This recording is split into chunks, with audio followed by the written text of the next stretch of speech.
Time machine হয়তো শুধু গল্প আর কল্পনার বিষয়, কিন্তু নিজের চোখে এমন এক ঘটনার সাক্ষী হয়েছি যেখানে কোনো মেশিন ছাড়াই একজন মানুষ নিজেকে প্রায় 10 বছর এগিয়ে নিয়েছে। অবিশ্বাস্য। আমার কাছেও প্রথমে ঠিক তাই লেগেছিল, কিন্তু আসল ঘটনা কি?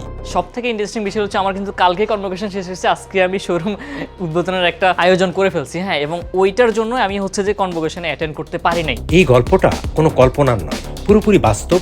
আমাদেরই মাঝে থাকা এক জিনিয়াস ছেলের গল্প, যে তার বন্ধু আর সহপাঠীদের সঙ্গে একই সময় থেকেও সময়কে যেন পিছনে ফেলে দিয়েছিল। কিভাবে সম্ভব হলো এটা? সে আসলে কি করেছিল? যেটা সবার লাইফের একটা ড্রিম থাকে এবং সবার এর চিন্তা থাকে কি আমি পড়াশোনা শেষ করবো, একটা ভালো জব করব। আমার চিন্তা ছিল হচ্ছে যে আমি জব করবো না, কারণ আমি দেখতাম যে আমার আব্বু, আমার ফ্যামিলি মেম্বার জব করার কারণে ফ্যামিলিকে টাইম দিতে পারতেছে না। আমি চাই যে হচ্ছে যে এরকম একটা সিস্টেম, আমি আমার ফ্যামিলিকে টাইমও দিব, পাশাপাশি আমার আর্নিংটাও থাকবে। এবং এই সিচুয়েশনে এসে যেখানে আমার ম্যাক্সিমাম ফ্রেন্ডরা হচ্ছে কনভোকেশনে অ্যাটেন্ড করে কালকে অনেক এনজয় করতেছিল। গতকালকে কনভোকেশন থেকে যারা বের হচ্ছে তাদের হয়তো অনেকের প্ল্যানিং থাকে যে এই জায়গায় সিভি ড্রপ করবো, ওই কোম্পানি আমার একটা ড্রিম জব। আমার সিচুয়েশন চিন্তা করলে অনেকগুলো সিভি আমার এখানে পড়ে আছে যেগুলো দেখারই অ্যাকচুয়ালি সময়টা হয়ে ওঠে। আসলে সবাই সবার বাবা মাকে নিয়ে একটা ড্রিম থাকে যে কনভোকেশন গেছে, করছে, কিন্তু অ্যাকচুয়ালি আমার ক্ষেত্রে উল্টাটা হয়ে গেছে। তারা নিয়ে গেছে কনভোকেশনে, আমি নিয়ে আসছি আমার একটা প্রতিষ্ঠানে। কনভোকেশনে যায় নাই বলতে কনভোকেশনের আগের দিন কিন্তু আমার ভার্সিটি যাওয়া হয়েছে। কারণ হচ্ছে আমার যে টিচাররা আমাকে অন্তত 4 বছর পড়াশোনা করাইছে, তাদেরকে হচ্ছে যে ইনভাইট করাটা আমার একটা ছিল। তারা অ্যাকচুয়ালি হচ্ছে যে যেটা ইনভাইটেশন কার্ড দেখে বলতেছে যে আমরা যদি আগে থেকে জানতাম যে তুমি এরকম একটা পর্যায়ে যাবা, এই যে ক্লাস মিস দিলা, এই যে ক্লাস ঠিকভাবে করতে পারে না, এটার জন্য কত বকাঝকা করছি।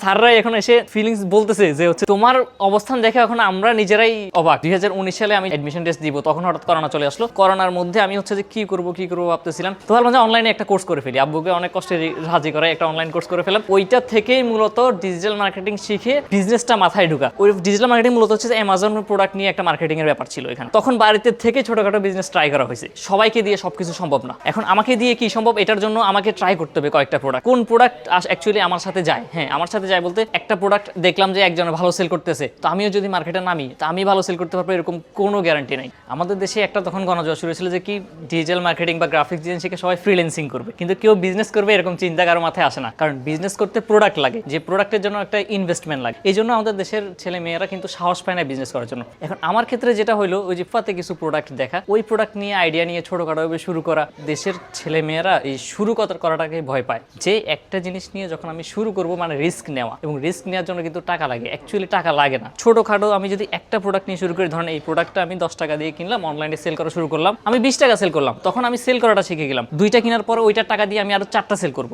এবং এই প্রোডাক্টগুলো কেন চুজ করা? কারণ হচ্ছে যে এগুলো আমাদের দেশের একটা সম্পদ। এইদিকে আমরা যদি দেখি একটা বেতের প্রোডাক্ট, তারপর সেম একটা বাঁশের প্রোডাক্ট, এটার জন্য আমরা অন্য দেশের উপর ডিপেন্ডেন্ট হওয়া লাগতেছে না ম্যাটেরিয়ালের জন্য। বেশিরভাগই কিন্তু এক্সপোর্ট হয় আমাদের দেশ থেকে। এটা যখন চিনতে আসে তখন ভাবলাম যে না, এগুলো নিয়ে তো কাজ করতেছে না মানুষ।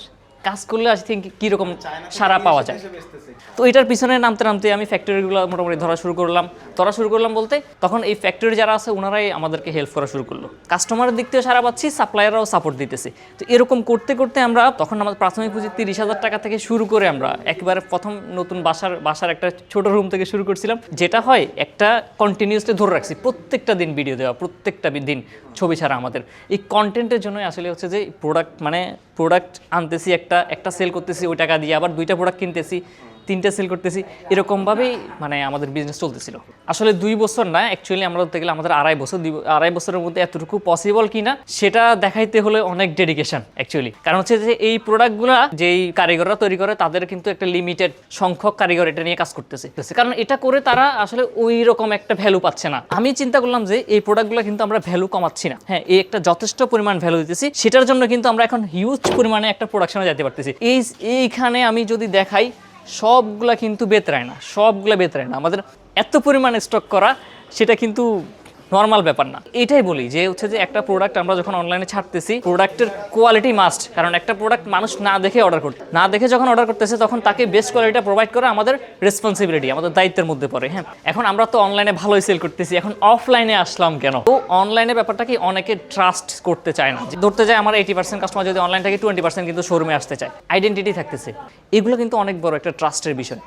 যেগুলো দেখতেছেন, এগুলো কিন্তু আমরা মানুষের একবার সাধ্যের মধ্যেই নিয়ে আসতেছি। সুন্দর করে ঘরটাকে সাজায় রাখতে হলে কিন্তু একটা সুন্দর প্লেস প্রয়োজন, যেখানে আমি আসলে সব ধরনের প্রোডাক্ট পাবো। ধরো এরকম একটা সুন্দর প্রোডাক্ট যেটা মাত্র 420 টাকা আমরা সেল করতেছি, ফুললি কাট। এগুলো কিন্তু আমাদের জুট ফেব্রিক্সের। হ্যাঁ, শোরুমটা নিয়ে সব থেকে বেশি খুশি আমার আব্বু, যদিও বা বিজনেসের শুরুতে আব্বুকে না জানাই আমি বিজনেসটা শুরু করছি। বাবা মায়েরা চায় না যে ছেলে মেয়েরা কষ্ট করে জীবনযাপন করুক। হ্যাঁ, আমার কেন মনে হলো আমি টাকা আগে কামাবো, কারণ আমি বাড়ি থেকে যখন বের হয়ে আসি ভার্সিটির জন্য, আমি বলছি যে আমি নিজে স্বাবলম্বী হবো, অন্তত টিউশন ফি দিতে না পারলেও আমি নিজের খরচ নিজে চালাবো। তো এইটার চিন্তা করেই হোম ডেকোর আইটেম নিয়েই ইনশাল্লাহ কাজ করি। আমার এখানে শোরুমে কেউ আসলে অ্যাকচুয়ালি খালি হাতে যায় না, কিছু না কিছু একটা হাতে করে নিয়ে যায়। সো এই ফিলিংসটা আসলে আমি চাই।